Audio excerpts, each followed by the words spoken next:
안녕하십니까. 이번 3편은 권력 집단이 외세의 곁에서 어떻게 우리나라를 박살냈는가에 관해 한번 다뤄보도록 하겠습니다.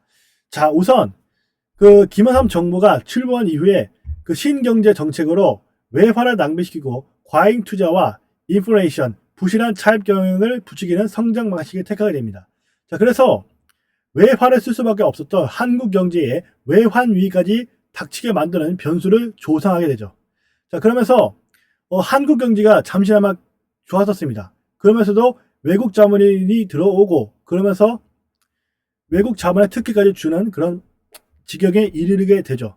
자, 하지만 회사 채무 해외 차입이 급증하고 그리고 경상 수지와 무역 수지가 급격한 적자를 맞게 되면서 우리나라가 이제 더 이상 자주적으로 외채를 갚을 수 없게 되는 경제 위기로 나아가게 됩니다.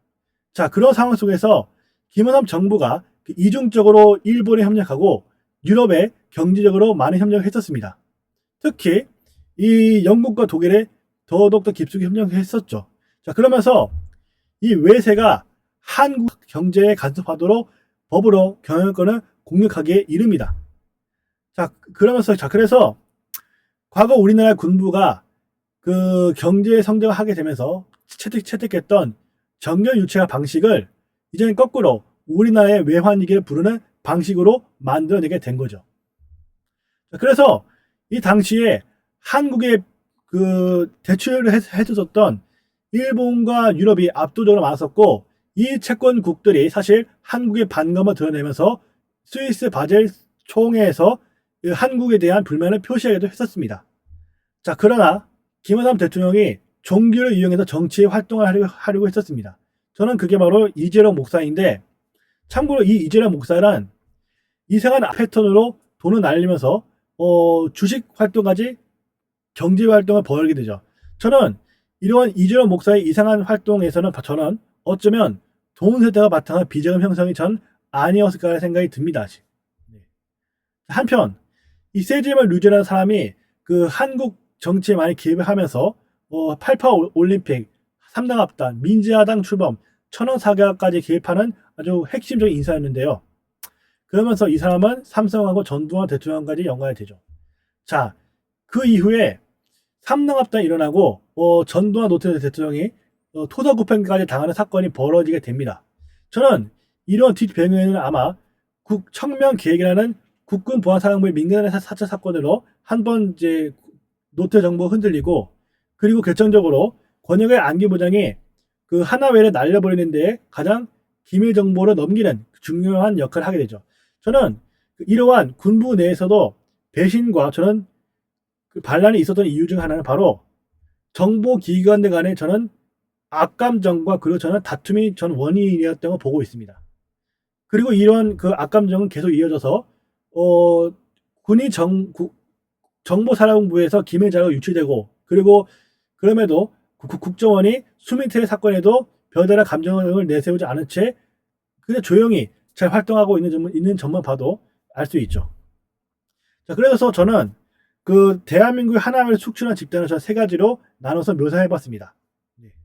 또한 의외로 김영삼 대통령이 일본의 자유민주당과 와세다 대학교에 협조적이었습니다. 자, 그래서 이 일본 내에서도 와세다 파벌이 굉장히 크다는 점을 알 수 있고, 그리고 김영삼 대통령한테 그런 지원을 받았었던 김무성 정치인이 바로 와세다 강행을 해버리는 지경에 이르죠. 저는 여기서 김무성 정치인이 2016년도에 조선족 이민 발언을 했었던 점은 어쩌면 이러한 세 가지 커넥션을 염두하고 말하지 않았을까 생각이 듭니다. 또한 이 당시에 무라야마 도이미치 내각이 그런 이제 반일 감정을 조성하는 명분을 만들면서 미국과의 무역 협정에서 굴욕적을 하게 되는데, 해당 사건 이후에 김영삼 대통령이 버르장머리 발언으로 아주 반일 감정을 조성하기에 이르죠. 저는 이러한 뒷배경에는 아마 일본의 경제를 무너뜨린 데에 미국과 손을 잡고, 또한 이 당시에 일본의 경제와 그리고 국가 투자를 아주 방해했기 때문에 저는 자민당 내에서도 저는 악감정이 있지 않았을 생각이 듭니다. 따라서 저는 이 김영삼 정부의 그 버르장머리의 발언의 의도를 저는 이렇게 세 가지로 묘사해 봤습니다. 특히 이 하지모토가 일본의 대미 강경론까지 잡고 그냥 차기 총리로 부상하기에 이르죠. 예. 자, 그래서 그 냉전 관계가 끝나기 직전에 그 소련의 군사적인 동아지 횡포를 미국이 거꾸로 이용하려 했었습니다. 예. 그리하여 일본의 대동아 고용권을 없애려고 했었죠. 경제적으로도 마찬가지죠. 자, 그래서 저는 이 김영삼 세력이 과연 당시에 외교적인 어부지리를 원했을까라는 점인데, 저는 이렇게 묘사를 하면서 아마 그리 하지 않았을까 생각이 듭니다. 네, 아무튼 시간 관계상 여기까지입니다. 예. 그래도 시청해 주셔서 감사합니다.